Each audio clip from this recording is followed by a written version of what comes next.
మల్కాజ్గిరిలో దారుణం జరిగింది. భార్య నిషారాణిని భర్త అరుణ్ కుమార్ తుపాకీతో కాల్చి చంపాడు. ఈ హత్యలో మరో వ్యక్తి సహకరించినట్లుగా సమాచారం.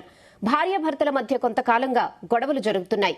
ఈ నేపథ్యంలో మాట్లాడుకుందామంటూ భార్యను పిలిచి హత్య చేసినట్లుగా తెలుస్తోంది. గతంలోనూ అరుణ్ కుమార్ అంబర్పేటలో తుపాకీతో హల్చల్ చేసినట్లు వార్తలున్నాయి.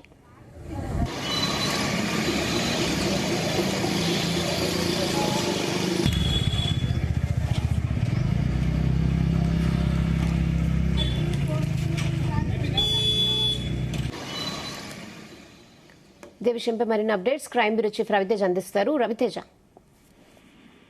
అరుణ్ కుమార్ అనే వ్యక్తి తన భార్యని మాట్లాడుకుందాము, చాలా రోజులుగా గొడవలు జరుగుతా ఉన్నాయి, ఈ ఇష్యూని సాల్వ్ అవుట్ చేసుకుందామని కుటుంబ సభ్యులకు సమాచారం ఇచ్చి తన భార్యని ఇంటికి పిలిపించుకొని ఇద్దరు మాట్లాడుతున్నటువంటి క్రమంలో ఒకసారిగా ఆవేశానికి లోనే తన చేతిలో ఉన్నటువంటి పిస్టల్ ని తీసుకొని ఒక్కసారిగా 3 రౌండ్ల కాల్పులకు తెగబడడంతో 2 బుల్లెట్లు ఆమె ఒంట్లోకి దిగినటువంటి వెంటనే తన భార్య నిషారాణి అక్కడికక్కడే మృతి చెందినట్టు కూడా స్థానికులు పోలీసులకు సమాచారం ఇవ్వడం జరిగింది. భారీ శబ్దం రావడము, బంధువులు కూడా గట్టిగా కేకలు వేయడము, ఇంట్లో ఏదో జరిగింది అని వచ్చి చూసేసరికి ఉషారాణి పూర్తిగా అన్కాన్షియస్ అయి కింద పడిపోవడము, మొత్తం ఒంటి నిండా బ్లీడింగ్ అయి ఉండడము, రక్తం ఏరులై పారుతూ ఉండగా పబ్లిక్ అంతా కూడా గమనించి ఇద్దరి మధ్య ఏదో గొడవ జరిగింది, భారీ శబ్దం వచ్చిందంటే కొట్టి చంపాడేమో ఒక అనుమానంతో పోలీసులకు ఇన్ఫర్మేషన్ ఇవ్వగానే పోలీసులు అక్కడికి చేరుకొని పూర్తిగా పరిశీలించినప్పుడు భార్య నిషారాణి ఒంట్లోకి 2 బుల్లెట్లు దూసుకెళ్లాయి.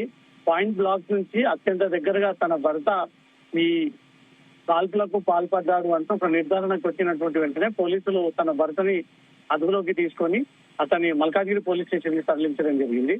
ఇతడు గతంలో నుంచి తుపాకీ పెట్టుకొని రోడ్లపైన హంగామా చేస్తూ పబ్లిక్ ని పానిక్ క్రియేట్ చేసి సొంత భార్యను సైతం అదే తుపాకీతో తను షూట్ చేసి ఫైర్ చేసి చంపినటువంటి కేసులో ఇప్పుడు నిందితుడుగా ఉన్నాడు. కాబట్టి అతని రివాల్వర్ ని పోలీసులు స్వాధీనం పట్టుకొని ఇది లైసెన్స్ రివాల్వరా లేకపోతే లైసెన్స్ లేనటువంటి రివాల్వరా, ఎప్పటి నుంచి దీన్ని మెయింటైన్ చేస్తా ఉన్నాడు, అసలు ఈయన వృత్తి ఏంటి, ఇతను పిస్టల్ యూజ్ చేయాల్సినటువంటి అవసరం ఏంటి, గతంలో ఇంకెవరెవరిని బెదిరించారు, అసలు ఈ భార్యాభర్తల మధ్య ఎలాంటి గొడవలు తలెత్తాయి, ఈ కాల్చి చంపడానికి ప్రధాన కారణం అదే అయి ఉండవచ్చు అనే మాత్రం అతను అదుపులోకి తీసుకొని పోలీసులు వివిధ కోణంలో ఈ కేసు దర్యాప్తు చేస్తా ఉన్నారు.